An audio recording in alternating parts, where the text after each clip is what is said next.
नमस्कार। Last turn पे हमने विमीय विश्लेषण के अनुप्रयोग स्टार्ट किए थे, जिसमें से 2 अनुप्रयोग हमने कवर कर लिए थे।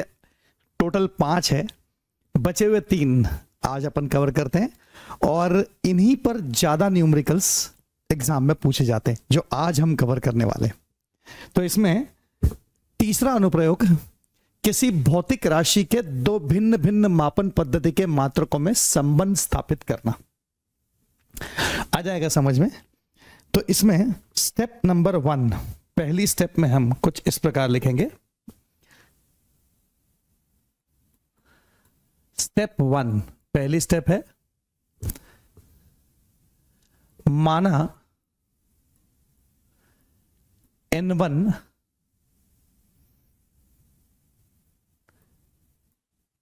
पहली पद्धति में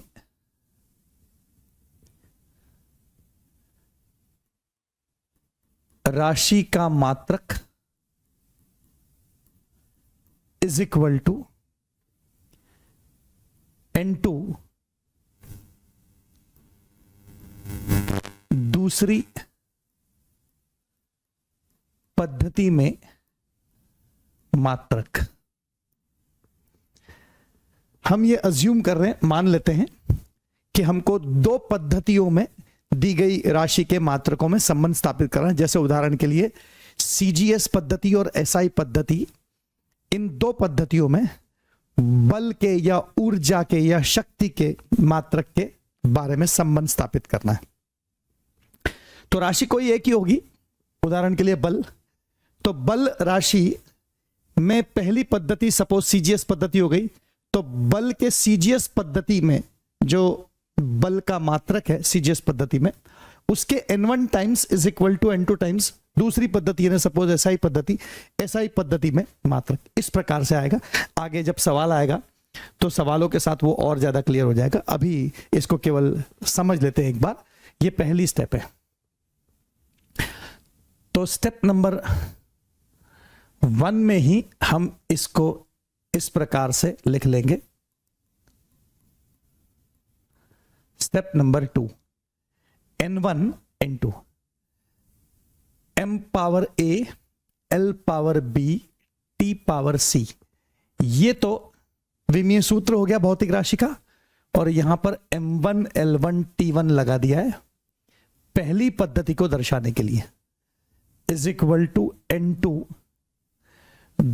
विमीय सूत्र तो M power A L power B T power C ही रहने वाला है। दूसरी पद्धति को दर्शाने के लिए M2 L2 T2 आ जाएगा। यहां M power A L power B T power C दी गई राशि का विमीय सूत्र है।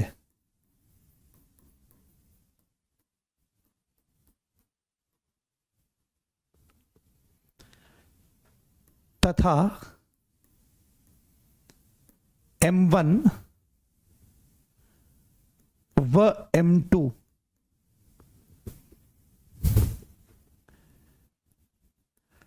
पहली व दूसरी मापन पद्धति में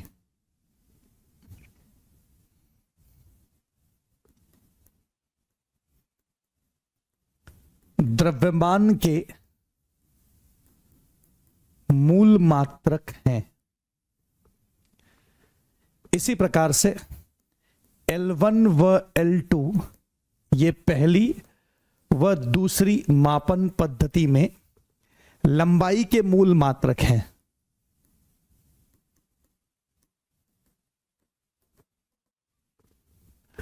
और T1 व T2 पहली व दूसरी मापन की पद्धति में समय के मूल मात्रक हैं। आ जाएगा आपको समझ में धीरे धीरे। स्टेप नंबर 3, स्टेप नंबर 3 में हम N1 के नीचे N2 को ले आएंगे और M2 के बटे में M1 को ले आएंगे, इन दोनों की पावर A है। L2 के बटे में L1 को ले आएंगे, इन दोनों की पावर B है। और T2 के बटे में T1 को ले आएंगे, इन दोनों की पावर C है। अब M1, M2, L1, L2, T1, T2 के मान रखकर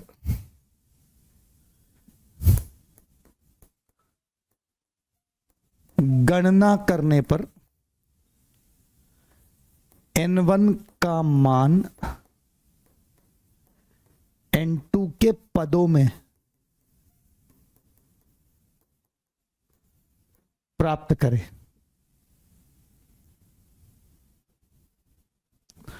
हमको N1 की वैल्यू N2 के टर्म्स में निकालनी है और फिर स्टेप नंबर 4 में, लास्ट स्टेप में, स्टेप नंबर 1 को रिपीट करना है।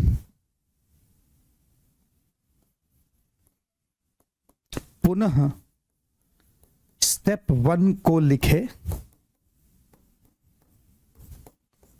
और उसमें N1 का मान N2 के पदों में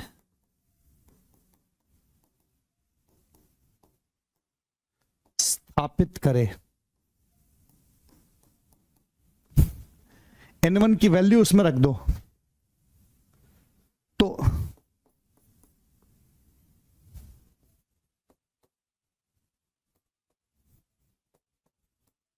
वांछित संबंध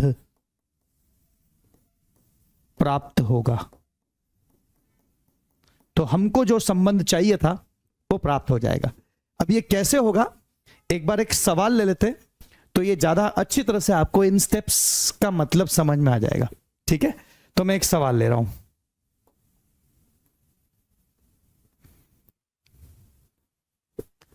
ये सवाल ले लेते हैं अपन, और इस सवाल में वो सारी स्टेप्स कवर करते हैं जो ऊपर हमने लिखी हुई है ना। तो बल के सीजीएस तथा एसआई मात्रकों में संबंध स्थापित करना है। हमारे पास एक है बल का सीजीएस मात्रक जिसको हम डाइन कह सकते हैं, और एक है बल का एसआई मात्रक जिसको हम न्यूटन कह सकते हैं। तो हमको डाइन और न्यूटन में संबंध स्थापित करना है कि कितने डाइन से कितने न्यूटन बनेंगे या कितने न्यूटन से कितने डाइन बनेंगे, ये संबंध हमको चाहिए। ठीक है, राइट। तो अब इस संबंध को प्राप्त करने के लिए हम लिखते हैं यहां पर स्टेप 1।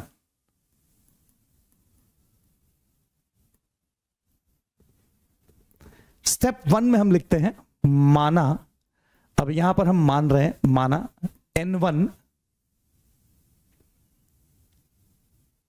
बल का सीजीएस मात्रक is equal to N2 times बल का एसआई मात्रक। ठीक है, ये हमारी पहली स्टेप है। हम इसको शॉर्ट में भी लिख सकते हैं, माना N1 डाइन, क्योंकि हमें पता है कि सीजीएस पद्धति में बल का मात्रक डाइन होता है, is equal to N2 newton.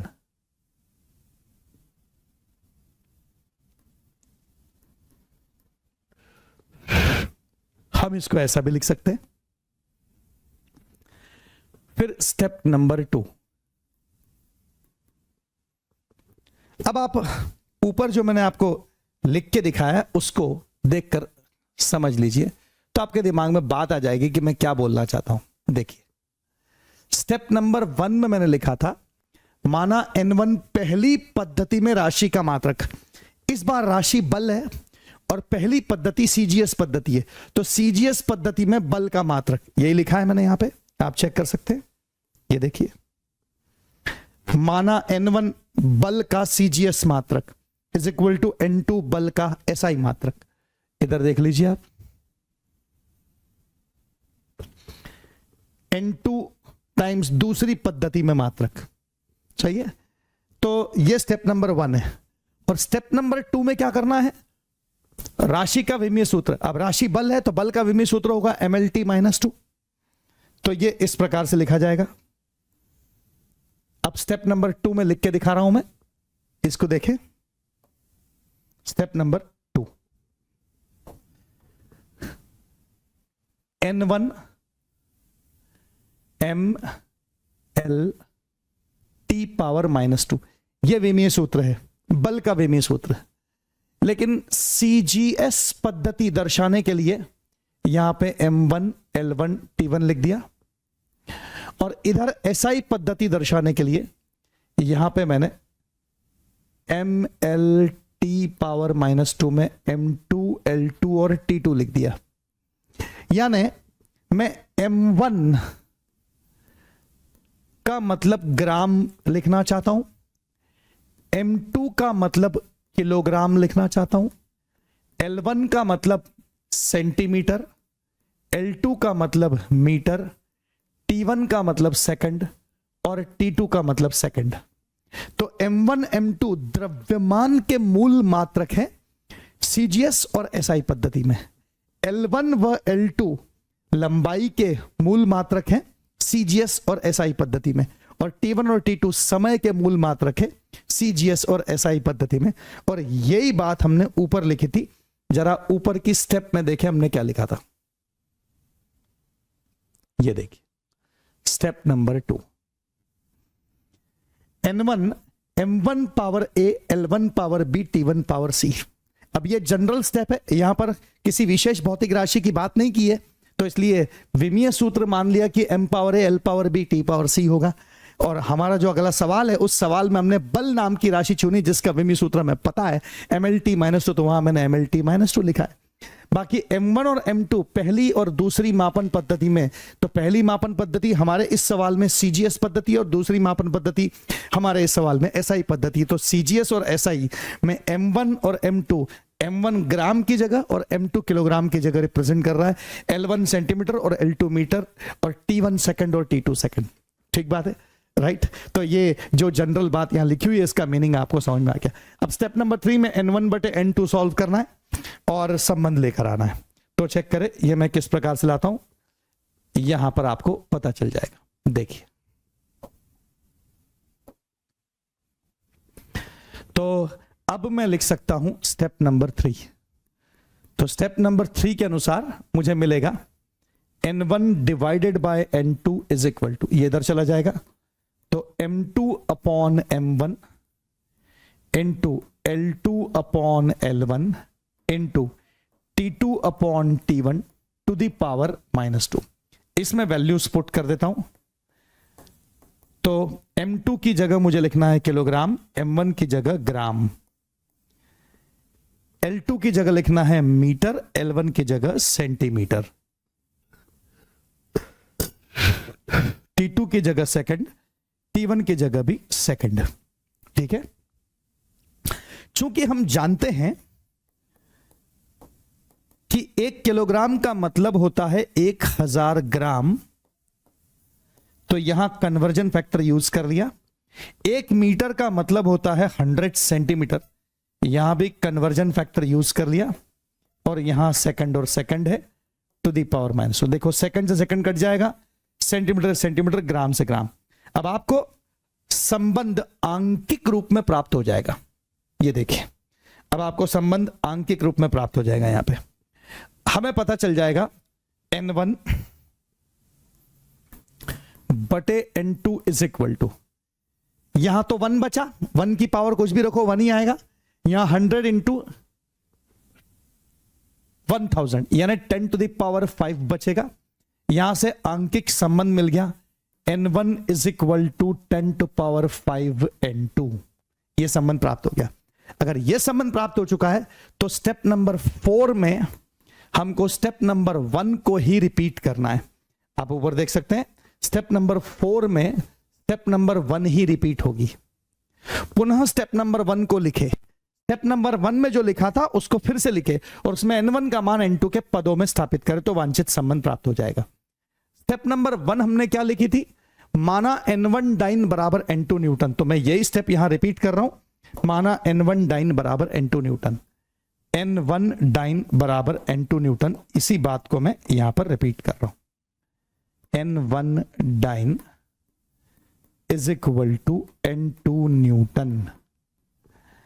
अब n1 के बदले में लिख रहा हूं 10 to the power 5 n2, n1 के बदले में लिख दिया, बाकी एज इट इज लिख दिया जैसा था वैसा। अब आप देख सकते हैं n2 से n2 कैंसिल हो जाएगा और हमें जो संबंध चाहिए था वो मिल गया। आप देख सकते हैं संबंध मिल चुका है। यहां 1 न्यूटन बचा, यहां 10 टू पावर 5 डाइन बचा, यानी 10 to the power 5 dyne is equal to 1 newton. ठीक है, यह संबंध हमें प्राप्त हो चुका है बच्चों। 10 टू पावर 5 डाइन 1 न्यूटन के बराबर है, राइट। ओके,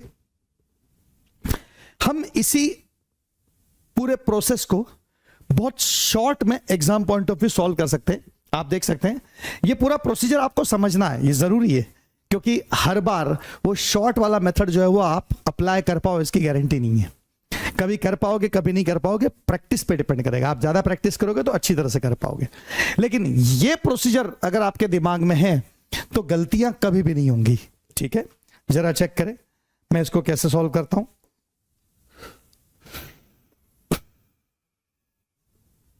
ये सवाल है हमारे पास और इस सवाल को सॉल्व करना है, बल के सीजीएस तथा एसआई मात्रकों में संबंध स्थापित करें, है ना। तो यहां पर मैं एक ऑल्टरनेट मेथड ले रहा हूं, एक दूसरी मेथड ले रहा हूं। चेक करें आपको ये मेथड समझ में आती है क्या। ठीक है,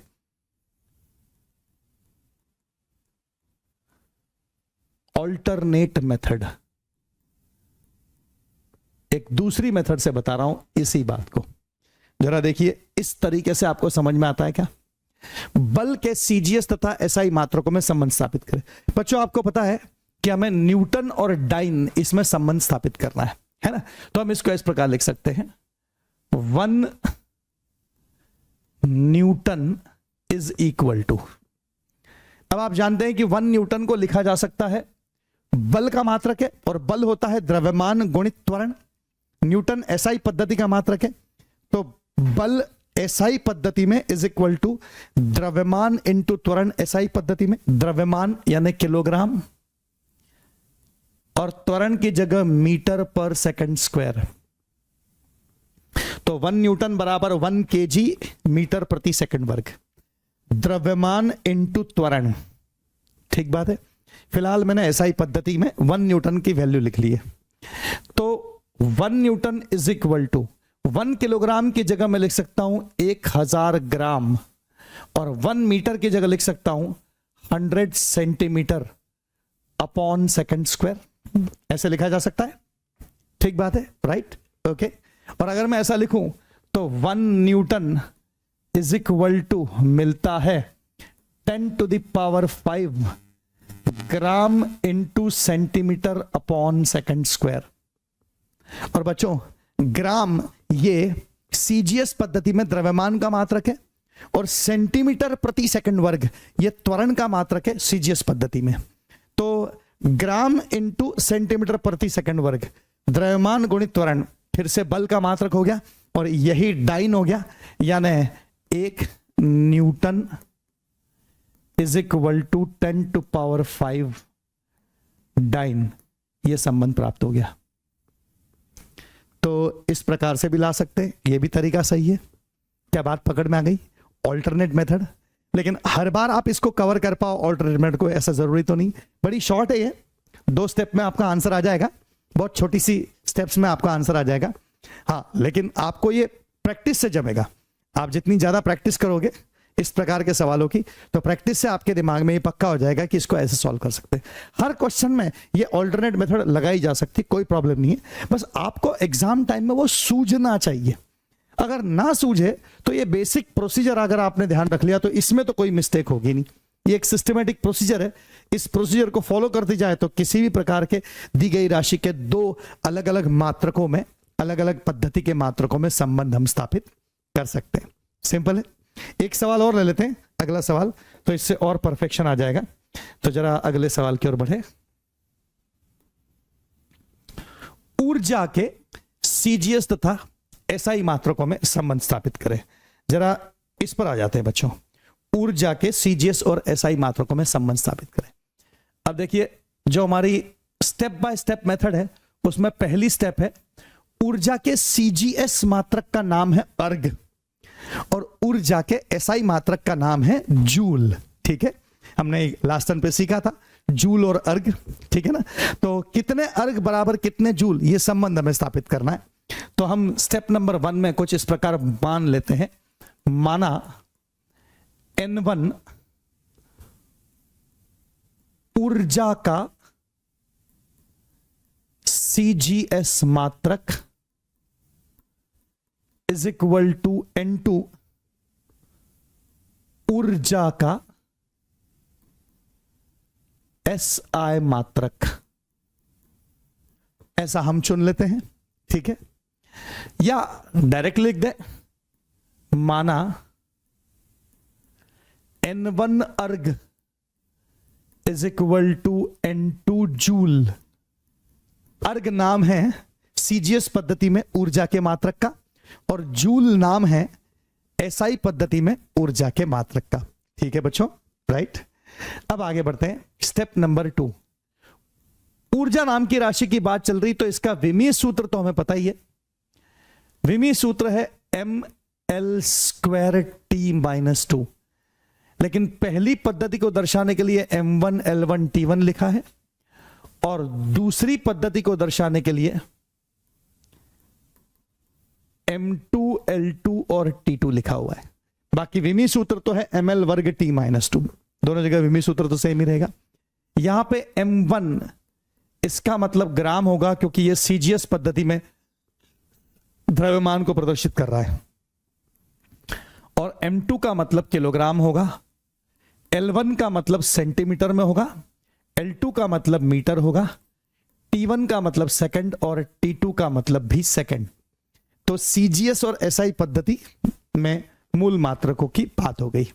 अब स्टेप नंबर 3, स्टेप नंबर 3 में हमको सॉल्व करना है N1 divided by N2।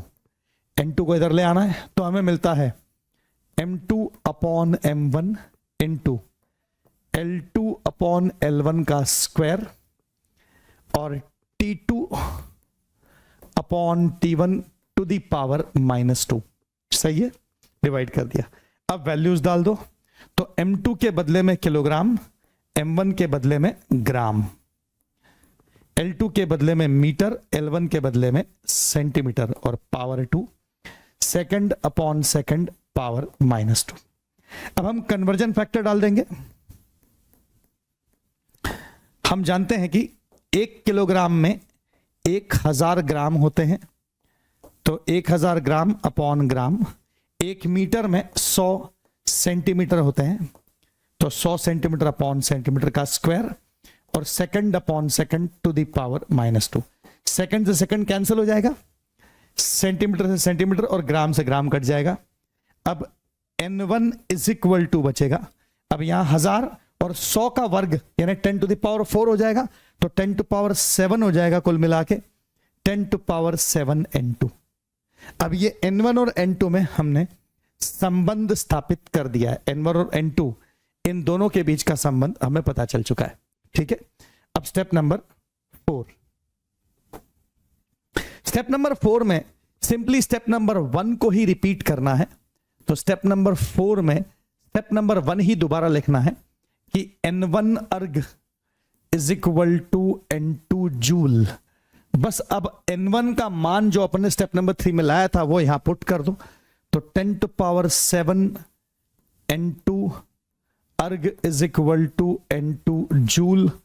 N2 से N2 कैंसिल हो जाएगा और आपको वांछित संबंध मिल जाएगा, 10 टू पावर 7 अर्ग इज इक्वल टू 1 जूल, और यही संबंध हमें चाहिए था। ठीक है, तो इस प्रकार से हम संबंध स्थापित कर सकते हैं। इस सवाल को भी हम ऑल्टरनेट मेथड से इजी वे में सॉल्व कर सकते हैं, बिल्कुल कर सकते हैं, 100% कर सकते हैं। तो ऑल्टरनेट मेथड ले लेते हैं, इसका दूसरा वाला मेथड ले लेते हैं और इस दूसरे मेथड से फास्ट वे में इसको सॉल्व कैसे करना है उसको सीख लेते हैं। तो इसी सवाल का ऑल्टरनेट मेथड,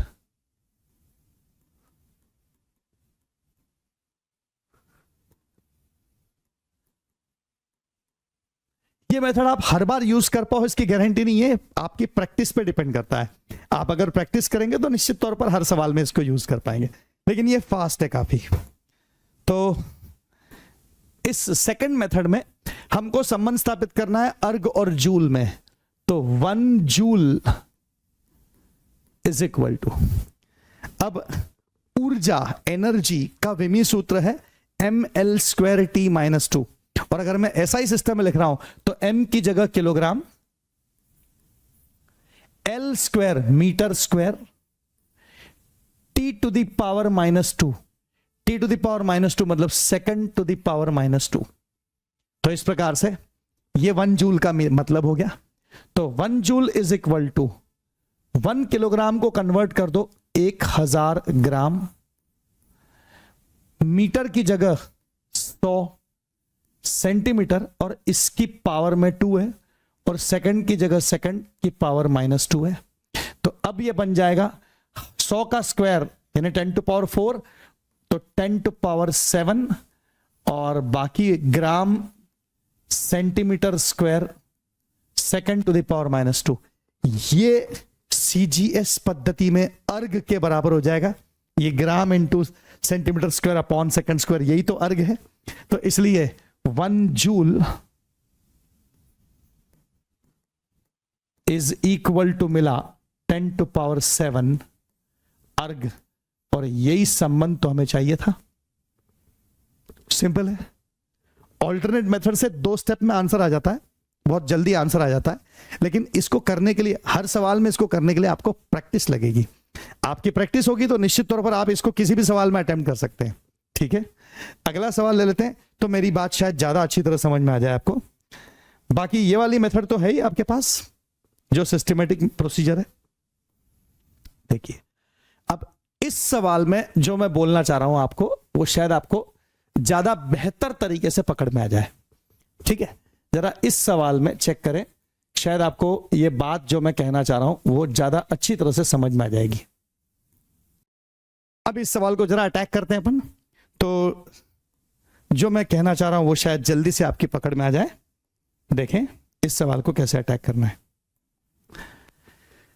प्रश्न 10, एक नई मापन पद्धति में द्रव्यमान का नया मात्रक 10 किलोग्राम के तुल्य है, लंबाई का नया मात्रक 0.1 मीटर के तुल्य है, समय का नया मात्रक 0.01 सेकंड के तुल्य है। तो बल के नई पद्धति में नए मात्रक का एसआई तुल्यांक मान क्या है। अब यहां पे सीजीएस और एसआई ऐसी कोई विशेष पद्धतियां नहीं है। राशि जो चल रही है वो है बल, बल के मात्रक के बारे में ही बात चल रही है। ठीक है, तो एक नई मापन की पद्धति में, एक नई मापन की पद्धति, उस नई मापन की पद्धति का कोई नाम नहीं है, न तो वो सीजीएस पद्धति है, न तो वो एफपीएस पद्धति है, न एसआई पद्धति है, न कोई और पद्धति है। ठीक है ना, उसका कोई नाम नहीं, वो नई मापन की पद्धति के रूप में दिया हुआ है। ठीक है, ओके, तो हम उसे नई मापन की पद्धति ऐसे ही लिखेंगे। अब इस क्वेश्चन को सॉल्व करने के लिए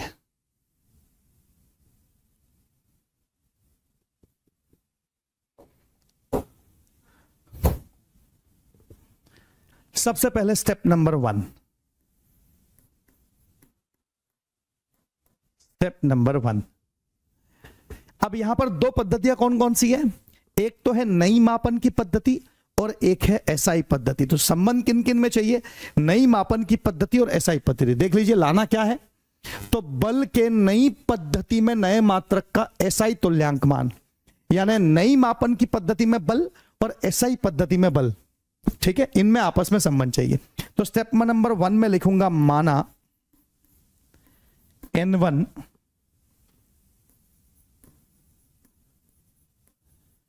नई पद्धति में बल का मात्रक इज इक्वल टू N2, और एसआई पद्धति में तो न्यूटन है, ये तो हमें जानना पता ही है कि एसआई पद्धति में बल का मात्रक न्यूटन होता है। तो मैंने ये जो संबंध स्थापित करना है मैंने उसको मान लिया कि माना N1 नई पद्धति में बल का मात्रक बराबर N2 न्यूटन, इसको मैंने स्वीकार कर लिया।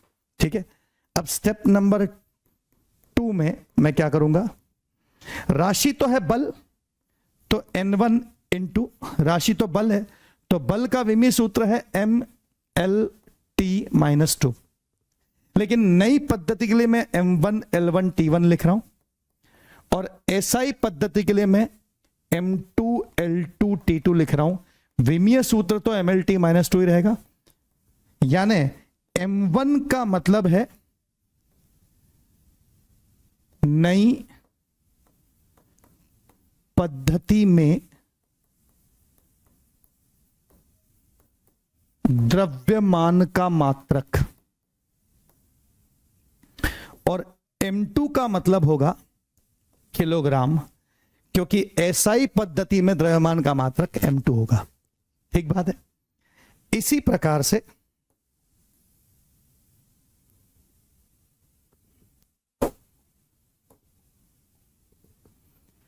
L1 का मतलब होगा नई पद्धति में लंबाई का मात्रक,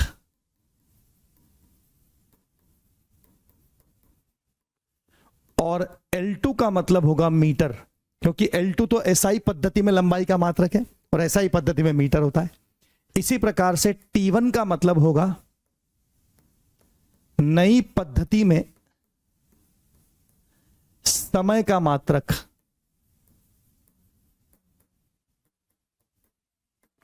और T2 का मतलब होगा सेकंड, क्योंकि SI पद्धति में समय का मात्रक सेकंड है। अब जरा ध्यान से देखें इस बात को, हमारे प्रश्न में एक बात लिखी हुई है, एक नई मापन की पद्धति में द्रव्यमान का नया मात्रक 10 किलोग्राम के तुल्य है। द्रव्यमान का जो नया मात्रक है वो SI पद्धति के किलोग्राम की तुलना में 10 किलोग्राम के तुल्य है। ठीक है, तो यानी M1 जो नई पद्धति में द्रव्यमान का मात्रक है बच्चों, ये M1 जो नई पद्धति में द्रव्यमान का मात्रक है, ये 10 किलोग्राम के तुल्य है। ये 10 किलोग्राम के तुल्य है। इसी प्रकार से लंबाई का नया मात्रक 0.1 मीटर के तुल्य है और समय का नया मात्रक 0.01 सेकंड के तुल्य है। यह सवाल में दे रखा है कि लंबाई का नया मात्रक 0.1 मीटर और समय का नया मात्रक 0.01 सेकंड के तुल्य है। यह प्रश्न में हमें दे रखा है और इसीलिए मैं प्रश्न में जो दिया हुआ है उसके आधार पर यहां लिख रहा हूं। जो प्रश्न में दिया हुआ है उसके आधार पर लिख रहा हूं, आप चेक कर लें। नई पद्धति में लंबाई का जो मात्रक है वो 0.1 मीटर के तुल्य दिया हुआ है और नई पद्धति में जो समय का मात्रक है वो 0.01 सेकंड के तुल्य दिया हुआ है। आप देख सकते हैं ये बात प्रश्न में अच्छी तरह से दी हुई है। लंबाई का नया मात्रक 0.1 मीटर के तुल्य है और समय का नया मात्रक 0.01 सेकंड के तुल्य है। ठीक है, तो इस आधार पे अब हम आगे कैलकुलेशन कर सकते हैं। तो अब स्टेप नंबर 3 पे आ जाते हैं और कैलकुलेशन करते हैं। तो स्टेप नंबर 3 में हमें N1 बटे N2 ये लिखना है। तो M1 नीचे चला जाएगा इधर, तो M2 upon M1 into L2 upon L1 into T2 upon T1 to the power -2। M1 M2 के नीचे चला जाएगा, L1 L2 के नीचे और T1 T2 के नीचे चला जाएगा और T1 और T2 दोनों की पावर में -2 है। ठीक है, अब वैल्यूज डाल दो। तो M2 की जगह किलोग्राम, M1 की जगह 10 किलोग्राम, L2 की जगह मीटर, L1 की जगह 0.1 मीटर, T2 की जगह सेकंड और T1 की जगह 0.01 सेकंड पावर -2। सही है, तो अब क्या बन गया देखें, इस कैलकुलेशन करते हैं आगे। तो अब हमें कैलकुलेशन मिलेगा कुछ इस प्रकार। N1 upon N2 is equal to, kilogram से किलोग्राम कट गया, मीटर से मीटर, सेकंड से सेकंड कट गया, यहां बचा 1/10 0.1 मतलब 10 ऊपर चला जाएगा, और यहां पे 0.01 बटे में, तो 0.01 का मतलब 1/100, तो 100 ऊपर चला गया और टू द पावर -2। अब यहां 10 से 10 कैंसिल हो जाएगा और हमें मिलता है n1 is equal to n2, इधर आ गया, और ये टू द पावर -2 है तो नीचे 10,000 हो गया। सही है, n1 n2 में संबंध आ गया। अब तो सिंपली स्टेप नंबर 4 के नाम पर स्टेप नंबर 1 को ही रिपीट करना है। और स्टेप नंबर 1 क्या थी देख ले। स्टेप नंबर 1 में लिखा था n1 नई पद्धति में बल का मात्रक बराबर n2 न्यूटन। n1 नई पद्धति में बल का मात्रक is equal to n2 Newton. ठीक है, तो मैं यहां लिख देता हूं n1 नई पद्धति में बल का मात्रक is equal to n2 newton. अब n1 के बदले में n2 बटे 10,000 लिख देता हूं। यहां पे नई पद्धति में बल का मात्रक is equal to n2 Newton. दोनों तरफ से n2 n2 कैंसिल हो जाएगा और ये 10,000 इधर ट्रांसफर हो जाएगा, तो नई पद्धति में बल का मात्रक बराबर 10,000 न्यूटन, और यही हमारा आंसर है। यहां से हमको आंसर मिल जाता है नई पद्धति में बल का मात्रक इज इक्वल टू 10,000 न्यूटन, और यही हमारा आंसर है। चेक कर ले, 4 ऑप्शन दिए हुए सवाल में, इन 4 ऑप्शन में से कौन सा ऑप्शन करेक्ट है चेक कर लेते हैं। ये देखिए 3rd ऑप्शन करेक्ट आंसर है, दिखाई दिया आपको? ठीक है, तो 3rd ऑप्शन हमारा करेक्ट आंसर है। और इसी को हम ऑल्टरनेट पद्धति से, ऑल्टरनेट मेथड से भी सॉल्व कर सकते हैं। जरा देखें इसको ऑल्टरनेट मेथड से कैसे सॉल्व करेंगे। ऑल्टरनेट मेथड, अगर प्रैक्टिस है तो ऑल्टरनेट मेथड हर सवाल में काम करेगी। ठीक है, अगर प्रैक्टिस है आपकी तो ठीक है ना। तो हम इसको इस प्रकार लिखेंगे, नई पद्धति में बल का मात्रक,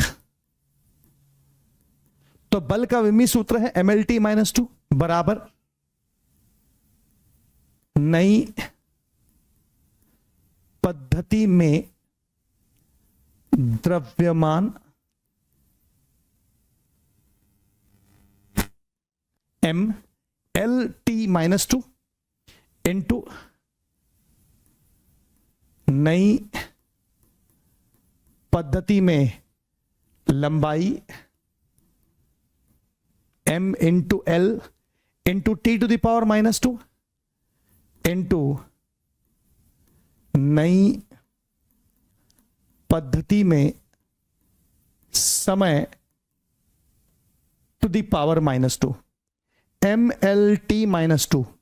सही है, बल का विमी सूत्र mLT-2, तो बल mLT-2, नई पद्धति में बल बराबर नई पद्धति में द्रव्यमान इंटू नई पद्धति में लंबाई इंटू नई पद्धति में समय की पावर -2। यानी ये किसके बराबर है? नई पद्धति में द्रव्यमान। अब प्रश्न में दिया हुआ है, आप ध्यान से देख सकते हैं प्रश्न में यह बात लिखी हुई है।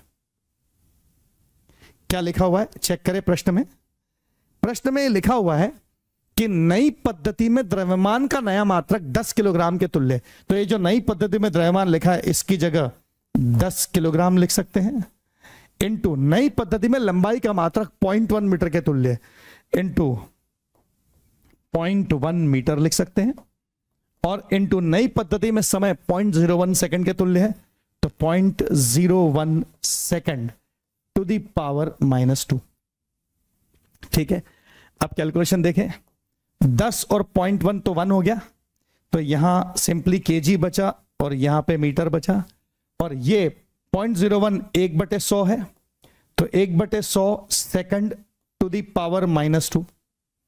तो टू द पावर -2 का मतलब बटे के बटे में चला जाएगा वो, तो ये 100 का वर्ग ऊपर आ जाएगा, तो ये बन जाएगा 10⁴ kg मीटर बटे सेकंड वर्ग। और kg मीटर बटे सेकंड वर्ग, यही तो एसआई पद्धति में बल का मात्रक यानी न्यूटन है। तो यानी ये बराबर हो गया किसके, 10,000 न्यूटन के। और यही तो हमारा आंसर है कि नई पद्धति में बल का मात्रक 10,000 न्यूटन। तो ये ऑल्टरनेट मेथड से भी सॉल्व हो सकता है, बहुत सरल तरीके से सॉल्व हो सकता है। चेक कर लिया आपने, सिंपल है थॉट, ठीक है। तो जितनी आप प्रैक्टिस करेंगे, प्रैक्टिस से इस प्रकार से किसी भी मेथड से आप सॉल्व कर सकते हैं, इस वाले या इस वाले, ठीक है ना। बाकी अगर ये मेथड आपको डिफिकल्ट कभी लगे किसी क्वेश्चन में, इस क्वेश्चन में जैसे एकदम से सूझना मुश्किल पड़ेगा कि इसको ऐसे कर सकते हैं, ठीक है ना। मुझे तो प्रैक्टिस है तो मैंने प्रैक्टिस की वजह से कर दिया, लेकिन अगर आपको प्रैक्टिस नहीं है तो एकदम सूझेगा नहीं कि इसको ऐसे करना है। तो उस केस में ये मेथड आपके पास एक सिस्टमेटिक स्टेप बाय स्टेप पद्धति है। इस टाइप का कोई भी सवाल आए तो ये इन स्टेप्स से जरूर गारंटी से सॉल्व हो जाएगा, ठीक है बच्चों। बढ़ सकता हूं मैं आगे बढ़ते हैं, जरा चेक करें अगली पायदान पर हमको क्या सीखना है।